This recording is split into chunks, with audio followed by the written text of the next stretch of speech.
We left off looking at the voltage-gated sodium channels, and we were describing the gating mechanisms of these channels. So just in the name, we can already tell that these channels are going to be opened or closed depending on a certain voltage threshold within the cell. So when the membrane potential reaches a certain value, then the gate will open and then it will close at another determined value. So if we think about breaking up the states of the channel, we can think about the channel as first being closed, but capable of opening in the first phase here. So when the membrane potential is at rest at -70, the gate is in an inactivated state where it is closed, but it is capable of being opened if the right threshold came around, if the enough graded potentials change the membrane potential value to where it could open up. So here we would say that the channel is closed but capable of being opened, right? In the second phase, we're going to say that the channel is open. All right, so this is where it's fully open. Both of the gates on here are open, and so sodium is going to be moving through at this point. And again, we're thinking about the overall ECDF of sodium. So when a channel like this opens up, sodium quickly rushes into the cell according to that ECDF. So in the second phase, the channel is open. Both of the gates on it are open. And so sodium is actively moving into the cell, and this is going to be the depolarization phase. Now here, there's a 1 millisecond time delay to where the channel will then close. So not only is there a voltage dependent mechanism here, but there's a time dependent component as well, where 1 millisecond after it opens, it's going to automatically close, kind of like an automatic closing door, if you will. Right? And then in the third phase, where the channel is closed, here it is closed, but it is incapable of being open. And the word we use here is that it is inactivated. So both of the gates are closed, and so sodium is not moving, but also even if a threshold graded potential came along, the channel is still incapable of opening until we get back to rest. So those are the three states of the voltage-gated sodium channels, and we're going to illustrate that just to better explain that here and just to make that make a little bit more sense. So let's describe the gating mechanism on sodium.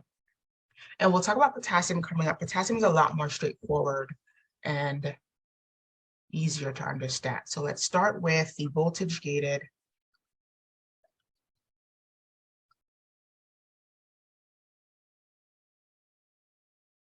sodium channels. And specifically their role in the action potential. All right. Okay, the first thing we want to say is that the channel is voltage sensitive.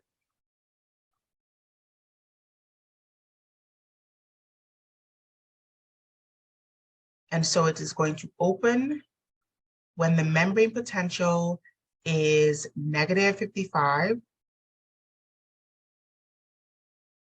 Let's say that here.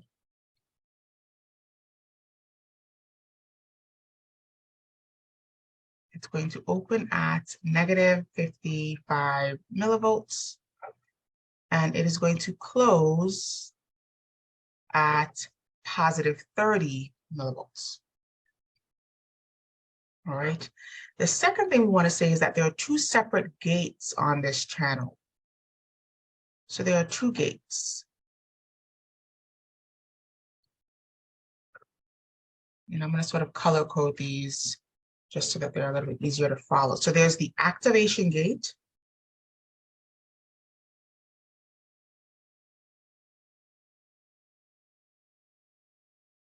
And this is exclusively voltage dependent. So this is only determined, or this is only influenced by the membrane potential. So this is voltage.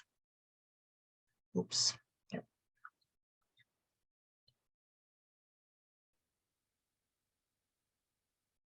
All right. Then there is the inactivation gate.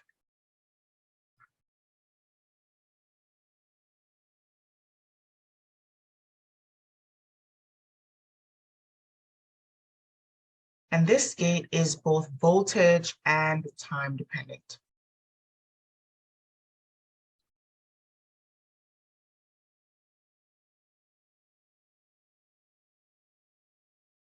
All right.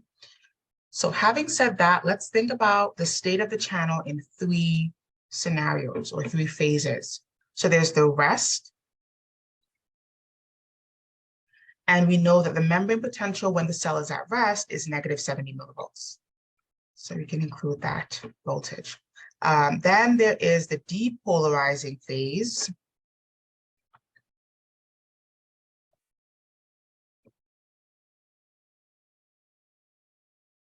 And that is going to begin at negative 55 millivolts. And finally, there is the repolarizing.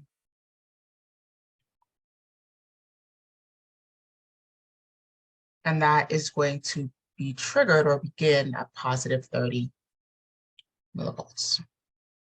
All right, so we'll describe what the channel looks like in each of these three phases. So let's start with rest. So here's our channel. All right, it's got the activation gate. And in this state, those gates are closed. Here's our little activation gate completely closed. But then the inactivation gate is actually open. So the channel is capable of opening.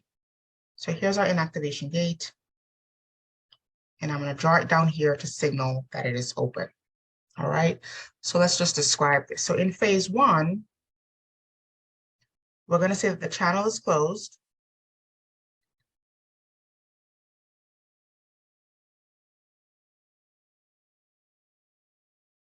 And capable of opening. Okay. And just to further describe, that means that the activation gate is closed.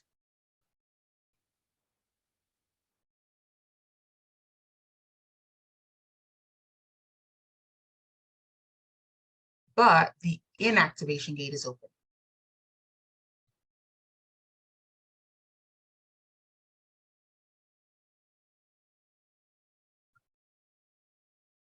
All right, so this is what's happening with our channel in this first phase. And remember, this is at negative 70 millivolts.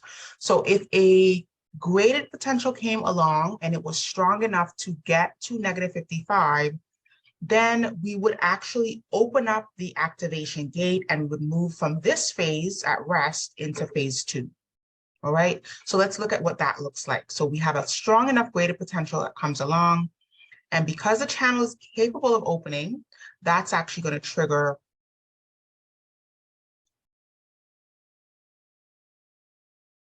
the activation gates to open as well. So here our activation gates are open. And then our inactivation gates are also open. All right. But there is a 1 millisecond delay happening here. So when we hit that negative 55 millivolts, the activation gates open. And then because the inactivation gates have this time-dependent component, at negative 55, a 1 millisecond timer goes off. And so after 1 millisecond, then the state of the inactivation gates will change. So I'm going to make a note of that here, that after that negative 55 threshold is met, then there is a 1 millisecond delay where the inactivation gate goes from this state here to what we will describe in phase three. So that 1 millisecond timer goes off here. Okay, now let's describe the state of this channel. Here we can see that the channel is open in phase two.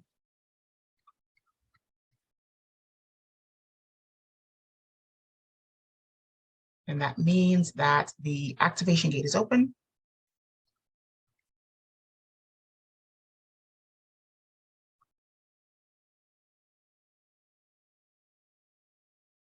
And the inactivation gate is closed.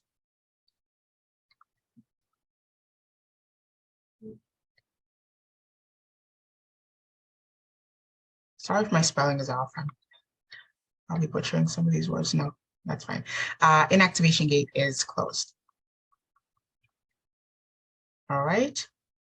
And then again, we want to be thinking about that 1 millisecond timer. So that's going to automatically result in the repolarizing phase after 1 millisecond, but also the fact that the activation gate as well will be inactivated or closed when the membrane potential gets to positive 30. So remember we said this voltage sensitive timer goes from negative 55 to positive 30. So not only is there a time component so that this only lasts for a short period, but there is a voltage condition that will close the channel as well. So the repolarizing phase is going to look like this. We're going to have the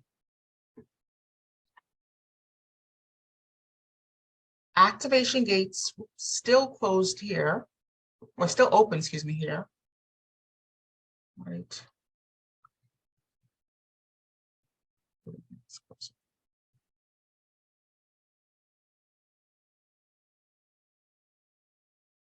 So here's our activation gate still open, but our inactivation gate has now closed because of that 1 millisecond timer. All right, so this gate is now closed. So here, if we describe the state of the channel, we can say that the channel is closed in phase 3.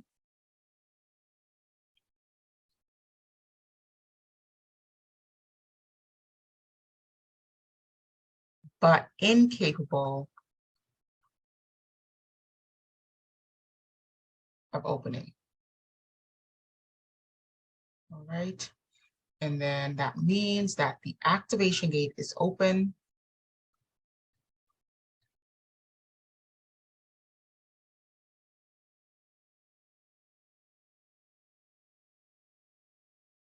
While the inactivation gate is closed.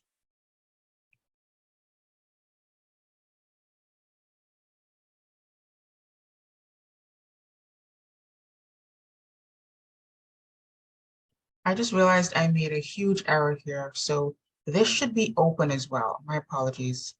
Both gates are open when we say that the channel is open. So the inactivation gate is also open in phase 2. All right.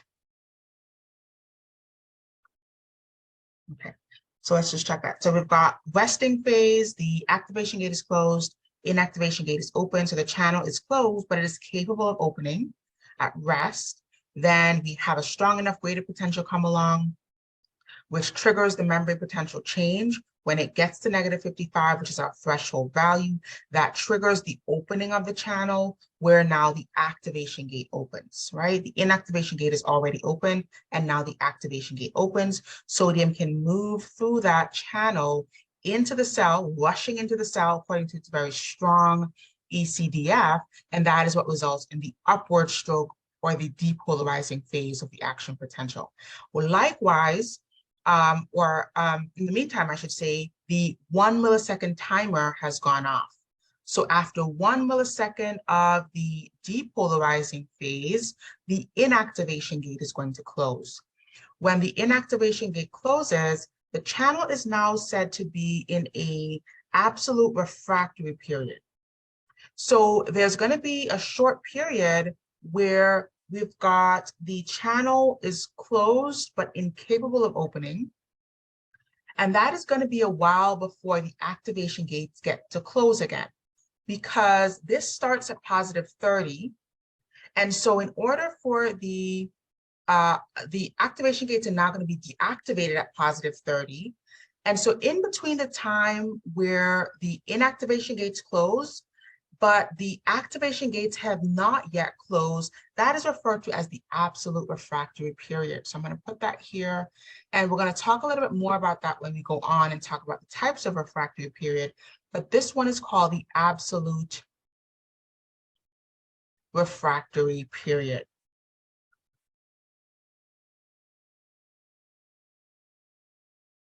all right? And what this means is that there's a short window where the channel is inactivated. And it doesn't matter how strong a graded potential that were to come along, this channel is completely incapable of being open until the membrane potential gets back down to rest. All right, so the absolute refractory period prevents another action potential from being started before this action potential can be fully completed. And that doesn't happen until the membrane potential gets right back down to -70. So there's a short period in between when the channel is inactivated, and when we get back to this phase where the inactivation gate opens again, the activation gate is closed, and that's going to be triggered when we get back down to -70. All right, now we'll talk more about the absolute refractory period, and there's another type of refractory period called the relative refractory period, and we'll talk about what the differences between those two are. But it's important to begin connecting the state of the channel to this refractory period, because here it's protecting the action potential from being summed. So the way that we describe graded potentials can be summed, they can be added together and result in a bigger membrane potential change. Action potentials cannot do that, and it's all because of the state of the channel when it is in the absolute refractory period. So the cell must get back down to rest before another action potential can come along. All right, so that's really important as far as what we'll speak about with the refractory periods.